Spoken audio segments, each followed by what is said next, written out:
What's the matter? Are you okay? I stopped by my son and his wife's house to check on my 3-year-old grandchild. What I saw was my grandchild chained up in the room, listless and semi-conscious. I thought, what a situation.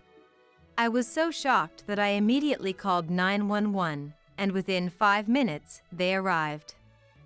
However, to my surprise, I was handcuffed by a police officer who said, "You are under arrest." There must be some mistake. I was the one who called. Despite my protests, they didn't listen and took me away in a police car. However, later on, the situation was reversed due to a certain incident. I decided to take revenge on the person who had put my grandchild through such an ordeal. My name is Helen, and I am 63 years old. I have been living alone since my husband passed away 3 years ago. My son, Kevin, married Michelle 5 years ago, and they lived an hour's drive from my place. For about half a year, Kevin has been on a business trip alone, and I haven't seen my grandchild, Nicole, since then.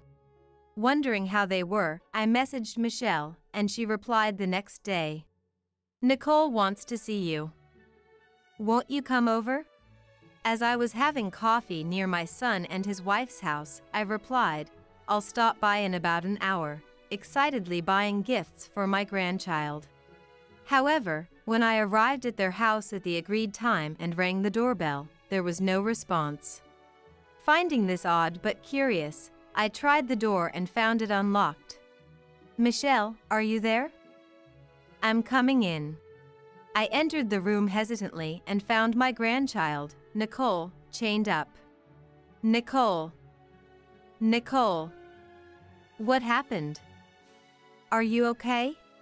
I rushed over, shocked, and spoke to her, but Nicole was limp and semi-conscious. Moreover, she had lost a lot of weight and had multiple bruises visible through her torn clothes. This is terrible. I need to call the police. I immediately called 911 and also arranged for an ambulance. Surprisingly, the police arrived within 5 minutes. As I was shocked by their quick response, they said, "You are under arrest," and I was caught, for some reason. Wait a minute. There's been some mistake. I was the one who called. However, the police informed me that 10 minutes earlier, someone had reported a mother-in-law making a child suffer. I thought, who would do such a thing? Confused, I was about to be taken away in the police car when I saw my daughter-in-law, hiding behind a utility pole, looking over. As the ambulance arrived, she rushed out in a panic. "Nicole. What happened?" "Ah, Michelle. Can't you prove I'm innocent? Don't be ridiculous." "Officer, this woman is the one who did such horrible things to Nicole." "What are you saying? How could I, living apart, do such a thing?" My daughter-in-law glared at me harshly, claiming she had been hospitalized due to illness and had left Nicole in my care during that time. Helen thought Michelle invited me over. What's going on?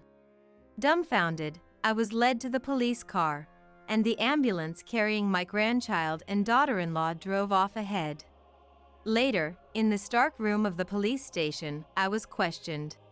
Everything my daughter-in-law said was a lie. I don't even understand why I'm being treated as a criminal. I asked them to check my smartphone for the messages exchanged with Michelle. But when I tried to show the messages she had sent me, they were all gone. It seemed that Michelle had deleted the messages she sent to me.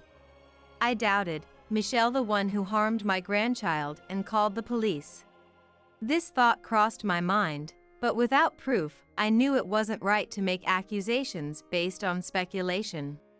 For now, I continued to plead my innocence by showing the receipt for the gifts I bought for my grandchild. However, the police did not believe me. After being released due to insufficient evidence, I went home and decided to call my son, Kevin. "Mom, what's wrong all of a sudden?" "Oh, just wondering how you're doing." I miss Nicole too. Oh, Nicole's been doing great. Michelle updates me every day. His words didn't seem to be a lie, but if I ended the call now, I wouldn't be able to protect my grandchild. I quickly searched for the right words. Oh, I heard Michelle was sick and hospitalized. I don't think so. She hasn't even caught a cold, as far as I know. Kevin's hesitant talk about his wife made me suspect he was hiding something. When I pressed him, asking if something was wrong, he sighed deeply after a pause. I can't hide it from you, Mom. Actually, we're getting divorced. What? Why? It's the so-called irreconcilable differences. We've been fighting nonstop since I started living away for work. I was shocked by his unexpected answer. When I learned that Michelle would get custody of Nicole after the divorce, I couldn't help but raise my voice. That's unacceptable. Absolutely not. I know it's sad to feel like you're losing your grandchild, but it's best for the child to live with her mother. No, you're wrong. Please listen to me. I then decided to tell my son everything that happened that day. When I mentioned being treated as a suspect and taken away by the police, he was shocked and muttered, "What's going on?" Kevin seemed genuinely unaware of anything. That's when I thought it might be best to share my suspicions. I'm so worried about Nicole. I don't want to think this way, but I suspect Michelle might be doing something. Which hospital was Nicole taken to? The paramedics told me, but I'll go check it out myself. Unable to stay still during the conversation, I hung up and immediately rushed to my car. An hour later, I arrived at the hospital wearing a large mask to disguise my face, blending in with the patients, and waiting and looking for my grandchild and daughter-in-law. I thought, I can't find Nicole. What should I do? Despite reaching this point, I felt helpless and decided to get some fresh air in the backyard, where I heard a familiar voice. There, I saw Michelle talking intimately with a doctor. The police were so easily fooled, thinking the grandmother was the culprit when I was the one who chained up Nicole and didn't feed her. She won't be getting out of the detention center anytime soon. Hearing this confirmed my suspicions, and I felt a dark despair. Then, their conversation about a certain plan filled me with rage. Not today. To avoid suspicion, let's proceed in 2 or 3 days. Seeing Michelle's face, colder than I'd ever seen before, sent chills down my spine. However, overhearing their conversation gave me insight into Michelle's inexplicable actions. I thought, there's no time to think slowly. Determined to protect Nicole at all costs, I started to prepare urgently. The next day, I waited in the backyard where Michelle and the doctor had their secret meeting. According to their conversation the day before, they always met here to talk. Hiding behind a large tree, I waited, and as expected, they arrived. It's impossible for Nicole to regain consciousness. If she does, it'll be obvious that I weakened her. Take care of it before she gets better. The agitated daughter-in-law was shouting dangerously loud. While gently patting her shoulder, the man nodded and said, "Leave it to me. If it goes well, I'll give you half of Nicole's life insurance money. Make sure she stops breathing. And after the grandmother is in prison, I'll share the property with you." I was infuriated by the despicable words of my daughter-in-law, biting her lip in frustration. My patience reached its limit. I'd like to hear more about what you were just discussing. What? Oh, Mother. Why are you here? I was released due to insufficient evidence. Tough luck for you. The daughter-in-law, now awkward, approached me as if nothing had happened. Oh, I'm so relieved. I was worried about you. What are you talking about? You're the one who called the police. That can't possibly be. Before Michelle could finish, I played a video I had recorded on my smartphone of their conversation from the day before. The video revealed all their scheming. The color drained from my daughter-in-law's face as she heard it. Not only did you make Nicole suffer, but you also tried to frame me and take my property after getting me jailed. You two are monsters.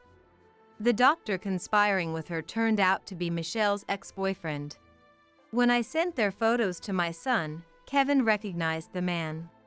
So, doctor, how much did you gamble away to be in such debt? How did you know that?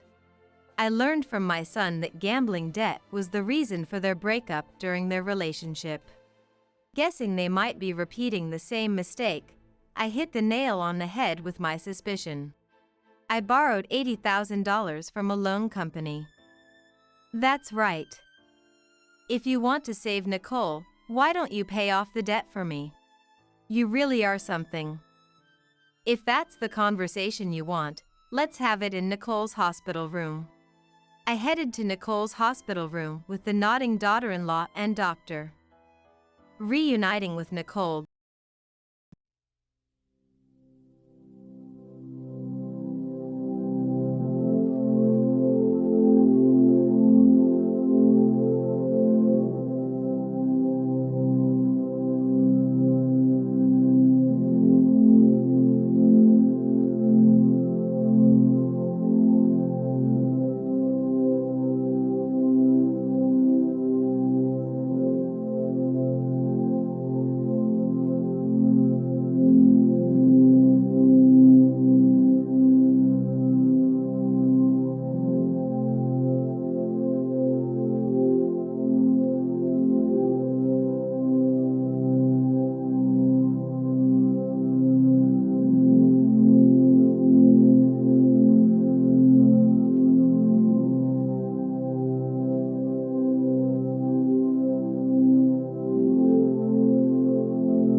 Lying in the bed, I rushed over joyfully. Nicole. Nicole. It's Grandma. Do you understand? Yeah. Grandma. I was scared. My grandchild, holding my hand and hugging me, was pitiful beyond words. What terrifying experiences she must have endured. It's okay now. I'll protect you no matter what. As I gently embraced her and stroked her head, I heard a click and turned around to see Michelle locking the hospital room door. Oh, what a touching scene. Maybe I should join in, just kidding. As I thought Michelle approached with a smirk, she swiftly took my smartphone from my hand, slammed it to the floor, and then broke the SD card in half. Evidence eradication complete. This is the end for you, Mother. Though it's sad to part ways, you'll be joining your husband. What did you say? It's more profitable to take all of your property than to have you cover the debt. While I was in shock, Michelle restrained me, and the doctor with a sleazy smile took a syringe from his pocket. Yes, this was the terrifying plan I had overheard in the hospital's backyard. Just as well I was prepared. Should we start with the old lady instead of the kid? The man approached me with those words. Get your hands off my mom. My son, hidden under the bed, emerged holding a smartphone, surprising the stunned daughter-in-law and doctor. Why are you here? Mom contacted me. I've heard everything. So you deliberately called us to this hospital room. She glared at me irritably. By the way, you smashed the SD card, but I have another one. Oh, and right now, this conversation is being recorded on my son's smartphone. My son stood in front of us, protecting me and my grandchild from any harm. Despite her pale face,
Michelle still seemed unwilling to give up. Then, take care of all three of us. Come on, don't just stand there. Pushed by Michelle, the doctor, sweating profusely, slowly approached my son. Just then, a female voice asked, "What's happening?" I had secretly pressed the nurse call button, and a nurse responded. "It's an emergency. Please bring the keys to this room and come with security.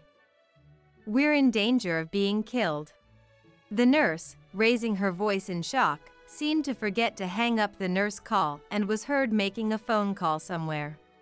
The panicked doctor tried to leave the room but couldn't walk properly due to trembling knees. "Please hurry and help us." As I raised my voice again, the sound of the door unlocking was heard, and security guards along with nurses rushed into the room. After quickly explaining the situation, the security guards restrained Michelle and the doctor. That doctor tried to attack me with a syringe in his pocket. "Please check its contents." The syringe with suspicious liquid was confiscated by security, and the doctor tried to escape blame, saying, "It's not my fault." I was seduced and misled by this woman. The video evidence will show who's at fault. Let the police decide. Michelle, there was no need for a discussion. We're getting divorced.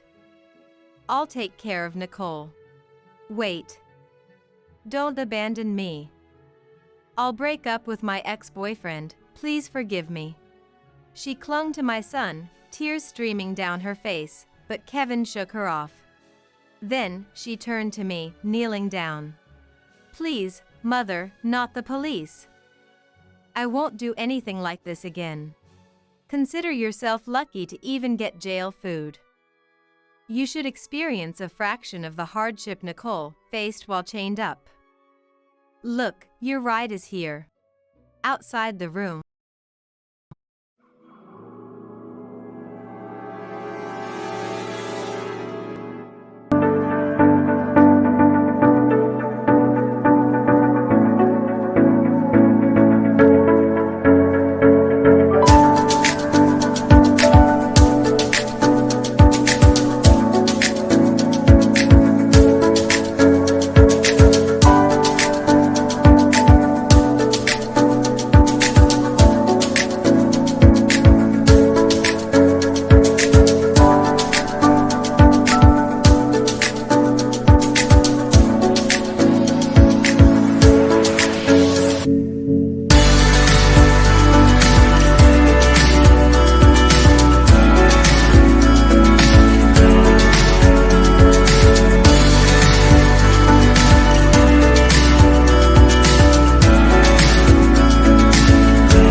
The police car called by the nurse had arrived.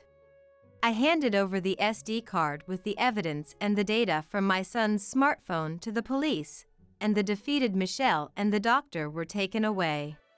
Later, Michelle and the doctor were sentenced to prison for conspiring to take my grandchild's life and for framing me, putting me in danger. Kevin divorced Michelle, gained custody of Nicole, and sued for mental anguish caused to Nicole and for the affair, demanding $30,000 in damages, which was also demanded from the doctor. I will be taking care of my grandchild for a while. Nicole recovered well and is now happily running around the garden. We're looking forward to living together as a family of 3 once Kevin's business trip ends.